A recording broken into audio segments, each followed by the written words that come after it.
Town Talker with Reverend Zechariah A. Jackson. Reverend Jackson is founding pastor of the Church of What's Happening Now, located in Plainfield, New Jersey. And now, the Town Talker, Reverend Zechariah Jackson. Always good coming to you. This is the Reverend Zechariah A. Jackson from the Church of What's Happening Now, Town Talker Talk Show.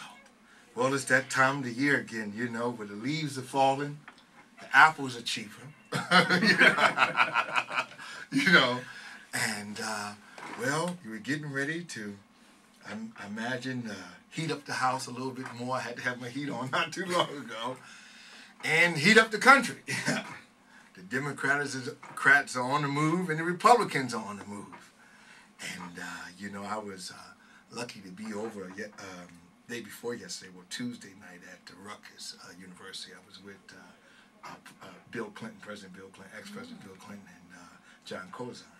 So it was a good thing to be there among the Democrats, because, you know, I'm a Democrat. I don't shy away from it. But again, there's other parties.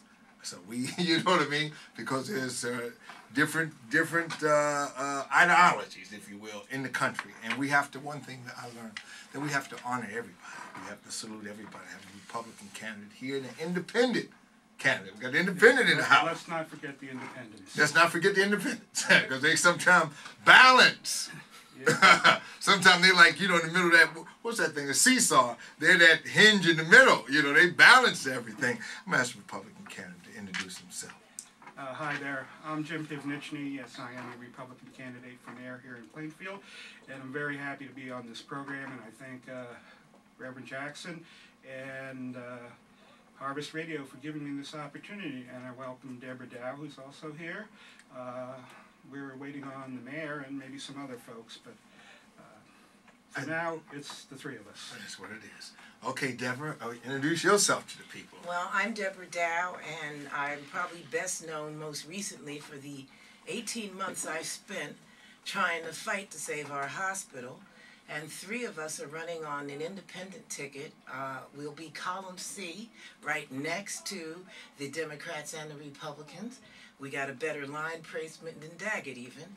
So vote column C for change, because we are the Muhlenberg Independents. Now, when you say three independents, is that right? Yes, I have two freeholder candidates running with me. Okay, and who are they, if you don't mind? Well, there are two people. The interesting thing is half the people who helped me I've known since I was 11. Sure. And the other half I just met at the rallies, demonstrations, and other events. So I have one from each group. I have Hope Thompson, who grew up on the same block as I did, who has been a corporate trainer for Colgate and other companies, and has really brought a lot of technical expertise in computers and technology to us during our research. You might not have seen much from us, but trust me, all over Washington, we have spread the word about Muhlenberg. The other one is Karen Gielen, a nurse who has served for over, I think, 23 years at Muhlenberg. Okay. She supervised the births, and she was the home health nurse for a while, who did home visits throughout the city. And when she found out that the 900 to 1,000 births from Plainfield were going to be redirected to Elizabeth, she resigned. And she's running for freeholder so we can try to hold the county accountable, as well as the city and the state. Let me ask you, and maybe either one of you guys could take this question, if you don't mind me calling you guys.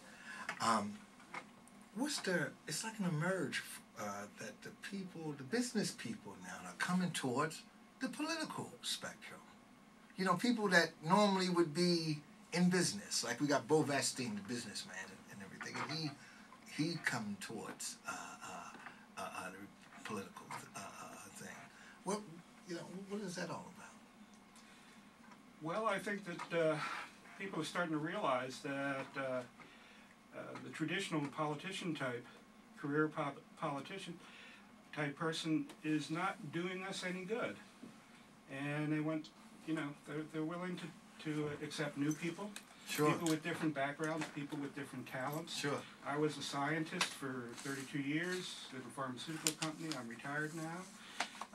Ms. Dow is not a career politician by any means, and I think this is a good trend. Sure, sure. No, I didn't say it because I thought it was a bad No, trend. no. I'm just saying that I'm noticing now that the trend is changing. You know, you have the people that's coming into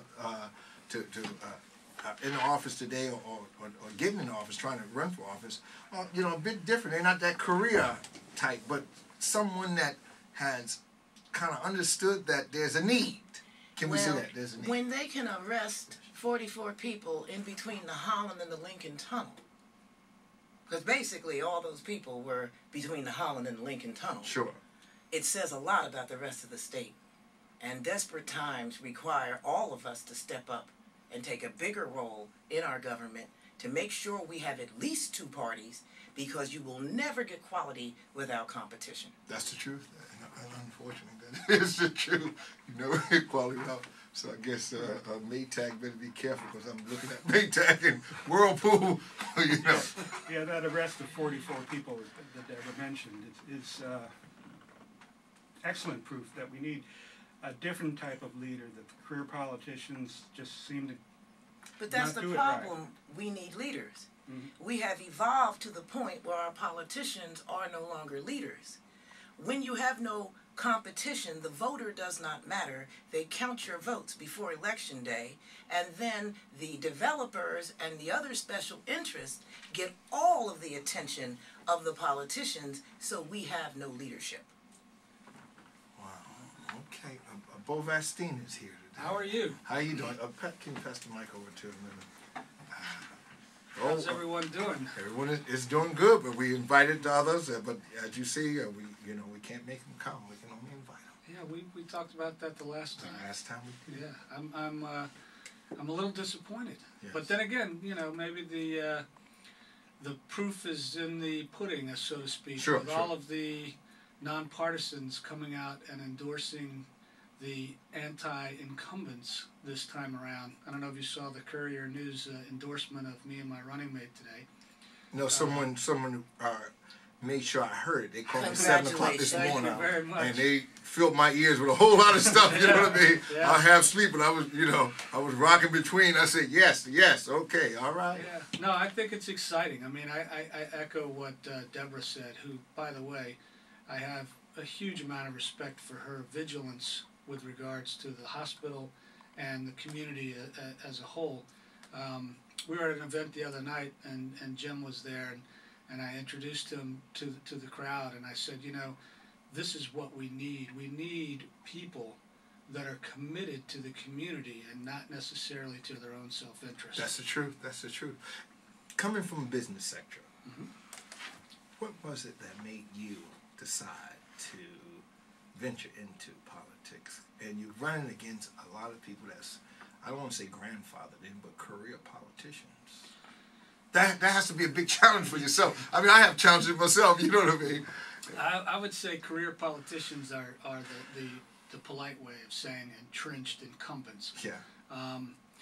The reason why I ran, as everyone knows, I'm from Texas, and I think, frankly, the reason why everyone in this room is running is that we look around us and we see the community, the fabric of the community that we love, appreciate, that we've seen foster generation after generation. And then we look back and we see our children or our grandchildren. Sure. And we see all of that disappearing. It's kind of like the Back to the Future. You remember the movie where things started to unravel and the picture he was holding, they started to vanish in the picture. And frankly, I think that's why we engage in the process, because we see all of that disappearing because people can't afford it, or they're fed up with the crime, or they're fed up with the cost of living, or whatever it is. People are moving away in droves. People are tired of being tired. And so if someone doesn't step into the breach, like Jim or Deborah or myself or my running mate, if they don't step into the breach, who will? Let me ask you this question. Coming from the business sector, now not knocking it, but just coming from the business sector and the interest and the care, and I imagine more care than anything else to come to not be like a Robin Hood, but to be a person that has a reason, and reason is something that many men have conquered, and women today have conquered many territories because of reason. where you are normally you're used to dealing with people that had business interests in whatever they're doing,